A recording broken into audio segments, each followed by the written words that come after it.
the 3/4 wig. So I'm completely new to this. This is brand new for me as well, so you'll have to bear with me. Some people have been telling me about them and I decided to give it a whirl. I'm getting married soon, so I've been looking at different things to get volume in my hair for my wedding. So I thought I'd give it a try, and so far I'm loving it. So rewind 5 minutes and I'll show you how I've got here.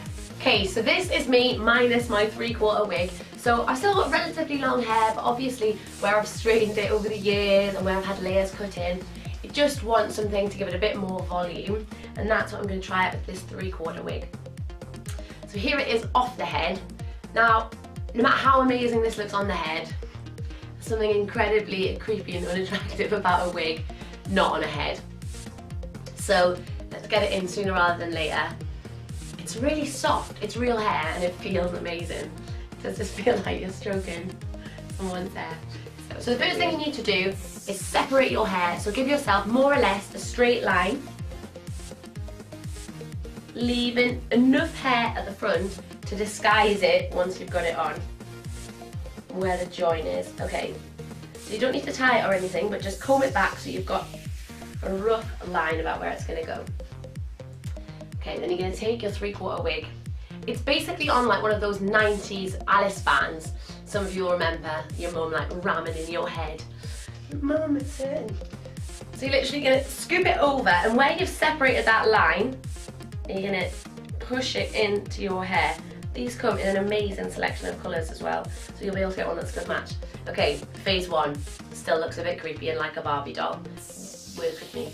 Okay, so underneath you've got the exact same thing again as those Alice bands. So what you can do is you can tie your hair and put it in there, but I personally think the more of your actual hair you leave out, the more real it's going to look.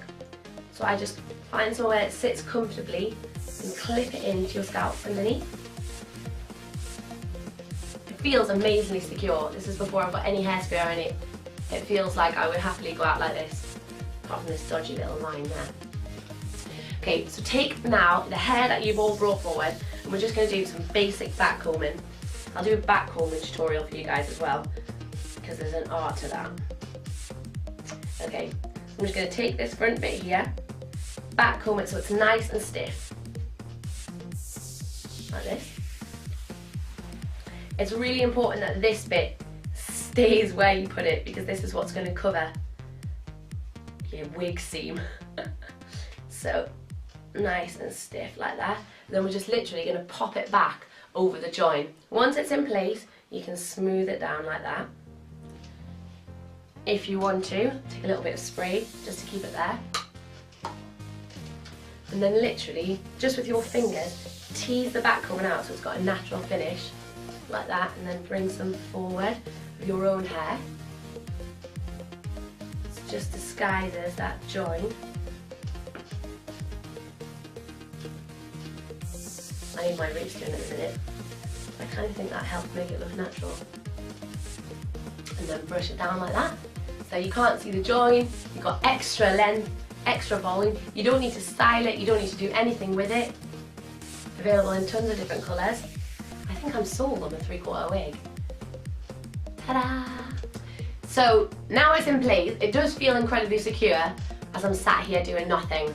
However, warning to you wig wearers, I don't know if you ever have worn one or you've ever seen this happen, but it can be a pretty traumatic experience. You walk in, you're sober, everyone's admiring the wig.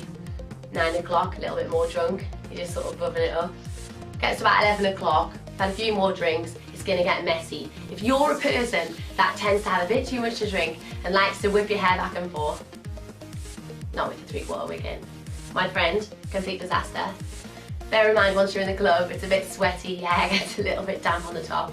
Whipping her hair back and forward, like whipping a 3/4 wig straight off, and it just slides out. So you do need to be a little bit careful. So what I will say is, perfect for any sort of occasion where you're planning on staying relatively sober and together.